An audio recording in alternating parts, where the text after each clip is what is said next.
And now to news on health and vaccines. Major leadership changes are taking place at the U.S. Food and Drug Administration. Controversy has sparked and raised questions about the future of public health policies. I had the chance to sit down with infectious disease specialist and public health expert, Dr. David Dodson, to discuss more on this topic. Dr. David Dodson, thank you so much for joining us. Many of our viewers watching may wonder, will I still be able to get my child their routine vaccines like the measles shot or the COVID or flu booster if I so choose? What do you think? Well, Delaney, thank you for having me, first of all. And as you know, I'm an infectious disease specialist, so I've been watching these developments especially closely. So if you step back and look at the big picture, immunizations have been one of the major successes in public health in the United States and the world. And we used, like for measles, for instance, 2.5 million children used to die every single year of measles before the vaccine came out. Now that's virtually unheard of. So we've had a system in place where we immunize all our children and college students and military recruits for many, many years, and it's worked very, very successfully. We've really decreased sickness and mortality from all of these diseases.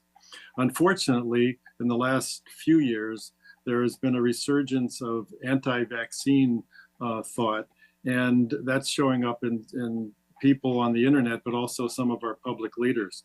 So I would hope that all of the shots will remain available just as they always have. That's the only way to keep these diseases from occurring. But if we start having access problems, then we're going to see things like measles outbreaks, which we haven't seen in decades. You mentioned this anti-vaccine thought. Some argue that vaccines and other medications have not been studied as thoroughly as they should be. Do you think the Food and Drug Administration needs to take a fresh look at these products?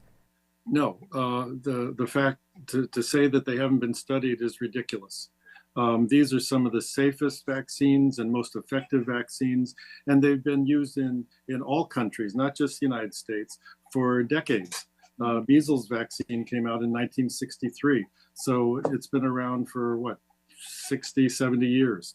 And so we've studied it enough, and these innuendos and half-baked truths or half-baked statements that they haven't been studied is absolutely false. And the claim that the measles, mumps, rubella vaccine specifically is linked to autism is resurfacing. What does the research show us? That the autism link has been thoroughly debunked. What happened was a researcher in Great Britain decided to make a splash, and so he doctored some data and published a paper, and that's the way this all began. Mm-hmm. And subsequently, the paper was withdrawn. The guy was, he was reprimanded, and it never was a thing. But it sort of has a life of its own on the internet. So there is no link between MMR and autism. That's been thoroughly proven. And with more scrutiny on childhood vaccines, do you believe parents should have more autonomy in deciding whether to vaccinate their children without government mandates?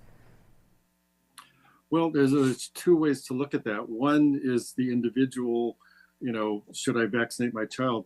But the other is when you get a vaccination, you're doing not only yourself a favor, but you're also doing all of those around you a favor. Because when you're vaccinated, then you're not susceptible, and then that's how epidemics get started. So it's sort of a public health aspect to getting a vaccination as well as your own. So again, the childhood vaccines are safe and effective, and it's a responsible thing to do to get your child vaccinated. Thank you so much for your time, Dr. David Dodson. This has been very insightful. Well, it's a pleasure. Anytime. Thank you, Delaney.